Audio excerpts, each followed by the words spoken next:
चला ठीक आहे सर, धन्यवाद. परत सहकार्य असं असू द्या आणि अशा लोकांना लगेच तुम्ही कठोर कारवाई करा. आणि म्हणजे काही नाही केलं तर कोई मांगे नहीं.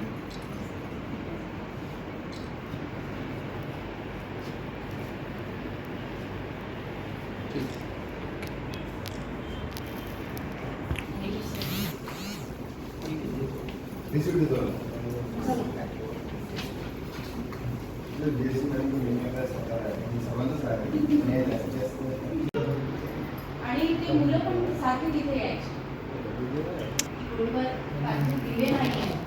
आणि या गोष्टीची, बाकी गोष्टींची सर्व शासन, म्हणजे तुम्हाला पण कल्पना असते, पण या गोष्टीची कल्पना का नाही? म्हणजे जिथे कुठे जर एखादा क्राईम घडत आहे किंवा कुठे एखादं समजा आता या ना पोहरा भानखेडा मार्गावर जी समाजाला आणि महिलांना जी अतिशय फार निंदनीय घटना म्हणावं की महिलांच्या याच्यासाठी जी आहे की आम्हाला फार लाजिरवाणी गोष्ट आहे ही, की वारंवार शहरामध्ये ह्या घटना घडत आहे.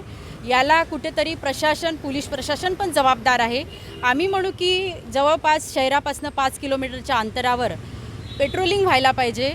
तिथे CCTV कॅमेरे आहे की नाही हे बघायला पाहिजे. तिथे पार्थिव दिवे आहेत की नाही आहे. कुठे काही एवढा अंधार जर आहे, आपण तिथे वारंवार जर मुलं मुली तिथे जात असतील, अशा प्रकारच्या जर घटना होत असेल, याचा अर्थ तिथे पेट्रोलिंग नाही आहे. कारण तिथे वारंवार ते मुलं मुली जात होते. जर पेट्रोलिंग असतं तर त्यांना केव्हाचेच मिळाले असते.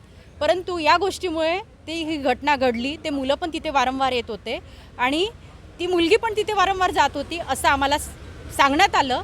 परंतु ही घटना होऊ नये शहरामध्ये, अशा घडू नये म्हणून आम्ही आज CP साहेबांना निवेदन दिलं. कारण शहरामध्ये सतर्क राहण्याची फार गरज आहे. कारण आज जर आमच्यासारखी महिला किंवा एखादी मुलगी जर वॉकिंगला जात असेल अशा शांत ठिकाणी, तर तिची हिंमत पुढे होणार नाही, महिला बाहेर येणार नाही. कारण महिलांमध्ये ही आता फार मोठ्या प्रमाणात धास्ती निर्माण झाली आहे.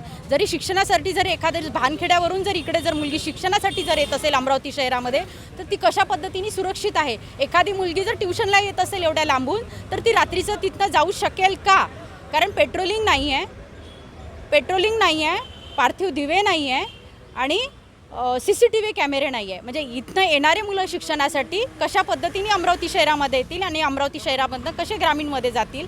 यामुळे शहरातील जे 5 किलोमीटरच्या अंतरावर आहे त्याला पेट्रोलिंगची गरज आहे, दामिनी पथकाची गरज आहे. कारण वारंवार जर या शहरामध्ये घटना घडत आहे तर पोलीस प्रशासनाने सतर्क व्हावं आणि जे गुन्हेगार आपल्याला मिळाले आहेत त्या गुन्हेगारांना कठोर शिक्षा व्हावी, की जेणेकरून अमरावती शहरामध्ये अशी घटना होणार नाही.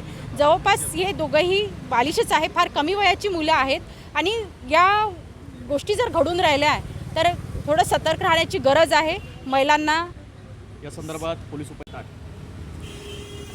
भानखेडा परिसरामध्ये आपण बघतोय की त्या एका अल्पवयीन मुलीसोबत एक क्रूर घटना घडली आहे आणि आम्हाला आमच्या याच्यामध्ये माहिती पडलं आहे की त्या वारंवार तिथे जाणाऱ्या ज्या मुली आहेत, वारंवार तिथे जाणाऱ्या जे मुलं आहेत, यांनी या गोष्टीचा याची कल्पना पोलीस प्रशासनाला ऑलरेडी आहे. तर आमची अशीच मागणी होती की ज्या ठिकाणी असा एरिया आहे जिथे एकांत आहे किंवा अशा ठिकाणी जे अल्पवयीन मुलं मुली जातात, एकतर त्यांना या गोष्टीचा अवेअरनेस नाही आहे, तो अवेअरनेस येण्याची गरज आहे. आणि second to be awake and awareness याची गरज आहे आपल्याला, की प्रत्येक हॉस्टेल आणि महिलांचे हॉस्टेल, मुलांचे हॉस्टेल या ठिकाणी जाऊन त्या लोकांना एक व्यवस्थित अवेअरनेस द्यायची गरज आहे. मला यावर बोलायचं आहे. आणि पोलीस प्रशासनाने चांगलं काम केलं की त्यांनी 24 तासाच्या आतमध्ये त्या गुन्हेगारांना पकडून एक दंडात्मक कारवाई केली. पण अशा नराधमांना किंवा अशा विकृत मानसिकतेच्या पसरवण्यासाठी किंवा असे हे लोक जे काम करतात यांना आळा घालण्यासाठी यांच्यावर दंडात्मक कारवाई होणं फार गरजेचं आहे. ज्याच्यामुळे ज्या मुली शिकायला येतात किंवा इथे ज्या मुली स्त्रिया आहेत ज्या एकट्या फिरू शकणार नाही, यांच्यावर एक प्रतिबंधात्मक मानसिक प्रतिबंधात्मक असेल की आम्ही सुरक्षित नाही. आणि आज गरज आहे की आपल्याला आपल्या शहराला सुरक्षित बनवण्याची. अर्थातच आम्ही पोलीस प्रशासनाकडे काही मागण्या केल्या आहेत, त्या मागण्या त्या पूर्ण करतील. आम्हाला पूर्ण विश्वास आहे त्यांनी एक चांगली कामगिरी केली आहे आणि आम्हाला पण असा विश्वास आहे की ते यानंतरही तिथे एक पेट्रोलिंगचा आणि एक सुरक्षितेचा एक भाग असं म्हणून स्वतःची एक जबाबदारी समाजाची म्हणून ते स्वीकारतील. आम्ही त्यांच्याकडे ह्या मागण्या केलेल्या आहेत.